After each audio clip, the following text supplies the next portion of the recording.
তাঁর নাম আমরা জানি না, কিন্তু বলতে গেলে আজও কেমব্রিজ থেকে শুরু করে কলকাতা বিশ্ববিদ্যালয় ইংরাজি সাহিত্যে তাকে নিয়ে পড়ানো হয়।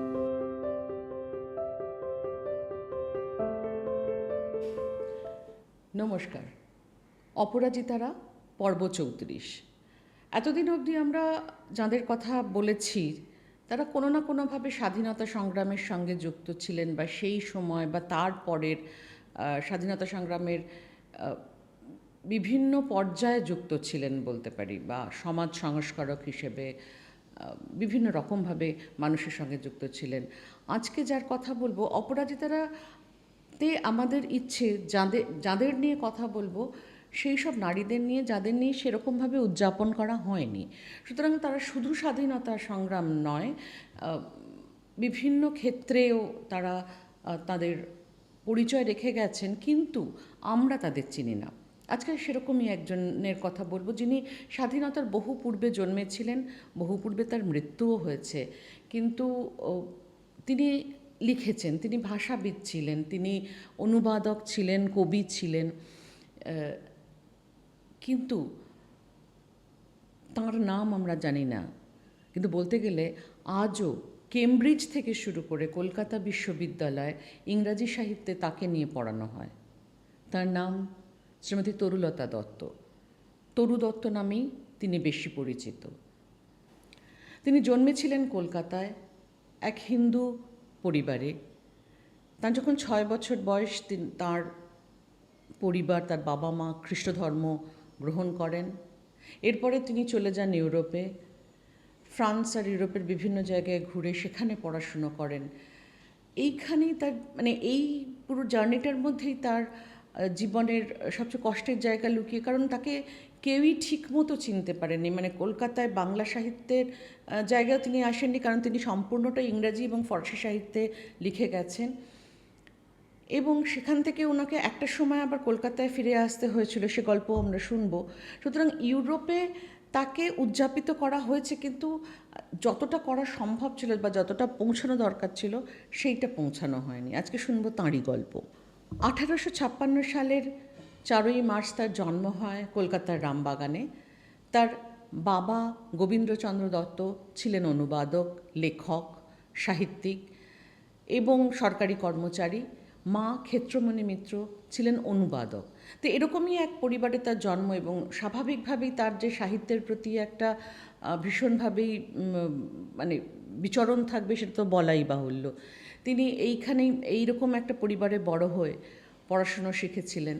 ছোটোবেলায় তিনি যেমন বাংলা সাহিত্য শিখেছেন, তার সঙ্গে মিল্টনের প্যারাডাইস লস্টও পড়েছেন। সুতরাং তার মধ্যে সাহিত্যের একটা বিচরণ ছিল, সেটা ভারতীয় সাহিত্য থেকে ইংরাজি সাহিত্যে তিনি অনায়াস চর্চা ছিল, যার জন্য তার জীবনের পরবর্তী ক্ষেত্রে আমরা দেখব তার লেখায়ও দু ধরনের সাহিত্যেরই প্রভাব পড়েছে।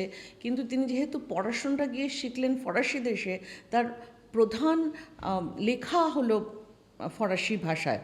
তার সাহিত্য যে প্রথম বেরোলো সেটা হচ্ছে ফরাসি ভাষায়। মাত্র 13 বছর বয়সে তিনি বাবা, মা এবং দিদি, তার জীবনের এক ভীষণ প্রিয় মানুষ অরু দত্ত, তাদের সঙ্গে তিনি ইউরোপে যান, যেটা আগেও বলছিলাম, কেমব্রিজেও পড়াশুনো করেন তারপরে। কিন্তু তিনি অদ্ভুতভাবে তিনি ফরাসি, যেটা আগেও বলছি যে ফরাসি ভাষায় উনি পাণ্ডিত্য অর্জন করেন, যেটা প্রায় বলতে পারেন যে শুধু ফরাসি না, ফরাসি এবং ইংরাজি সাহিত্যে সেটা সেটা একসময় বলা হয়, ইউরোপের মানুষরা বলে সেটা প্রায় অলৌকিক। যেটা ওখানে যারা জন্মেছে তাদের যে ভাষা সম্পর্কে দখল থাকা দরকার, এই তরু দত্তের সেই ভাষা দখল তিনি পেয়েছিলেন, এবং তিনি প্রথম ভারতীয় লেখক যার ফরাসি ভাষায় তার প্রথম উপন্যাস রচিত হয়। তার লেখা লে জার্নাল দ্য মাদামোজেল ডভার্স ওয়াজ দ্য প্রথম ভারতীয় লেখা ফরাসি উপন্যাস, এবং Bianca or the young Spanish maiden ভারতীয় কোনো নারীর লেখা প্রথম ইংরাজি উপন্যাস। তাছাড়াও তার লেখা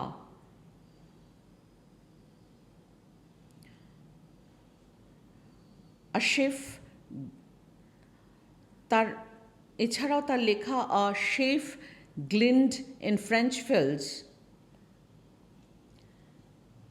বিভিন্ন ফরাসি কবিতার মানে প্রায় 200 থেকে 300 কবিতার ইংরাজি অনুবাদ ফরাসি সাহিত্য থেকে, সেটা তার রচিত প্রথম গ্রন্থ, যেটা গ্রন্থ আকারে বেরোয়। কিন্তু এইখানেই তার জীবনে শুরু হয় যে 1978 সালে তার যেটা হয়, তার দিদি অরু দত্ত মারা যান, যেটা আমি আগেও বলেছি তার জীবনের ভীষণ মানে প্রাণের মানুষ এই অরু দত্ত। তারা দুজনে মিলে কিছু কবিতা ইনফ্যাক্ট ফরাসিতে ট্রান্সলেট করেছিলেন। তার মৃত্যু হয় যক্ষায়। এর আগে তার ভাই অবজুও মারা গেছিলেন যক্ষা রোগে আক্রান্ত হয়ে, কারণ তখনও যক্ষার ওষুধ বেরোয়নি। এবং এই সময় তিনি জানতে পারেন তিনি নিজেও যক্ষায় আক্রান্ত হয়েছেন। সেই জন্য তার লেখা, তিনি বুঝতে পেরেছিলেন তিনি বেশি দিন বাঁচবেন না, তাই খুব তাড়াতাড়ি তার লেখাগুলো শেষ করেন। এবং এই সময় দিদি মারা যাওয়ার পরে তারা আবার সবাই কলকাতায় ফিরে আসেন। ফিরে এসে তিনি যেটা শুরু করেন, তখন রামায়ণ মহাভারত সংস্কৃত থেকে পড়ে সেটা ইংরাজি অনুবাদ করা শুরু করেন। এইখানে তিনি ভীষণ একা হয়ে পড়েন, মানে এইখানটা দেখা যায়, কারণ তার জার্নিটা আমি যদি দেখি, একসময় কলকাতায় ছিলেন, পড়াশুনো করেছেন ফরাসি দেশে, তারপরে কেমব্রিজে থেকেছেন, তারপরে আবার ফিরে এসেছেন কলকাতায়, দিদি মারা গেছেন, অসম্ভব একাকিত্বের মধ্যে তার জীবন কেটেছেন। তিনি কিছুটা বলতে পারি এই জন্যই বোধহয় উনি বাঙালি সমাজ থেকে হারিয়ে গেছেন, কেউ তার কথা জানে না। তার এই যে অসম্ভব একটা সমৃদ্ধ সাহিত্য সম্পর্কে আমাদের পরিচয় খুব কম। এই ভদ্রমহিলা মোটে 21 বছর বয়সে মারা যান। এবং তার মৃত্যুর পরে তার যতগুলো বই বেরোয় সেগুলো সবকটাই তার মৃত্যুর পরে। এবং সমস্ত সাহিত্যের, ইংরাজি সাহিত্যের জগতে তিনি ভীষণভাবে সমাদৃত ছিলেন, এবং একইভাবে বাংলা সাহিত্যে তাকে কেউই জানে না।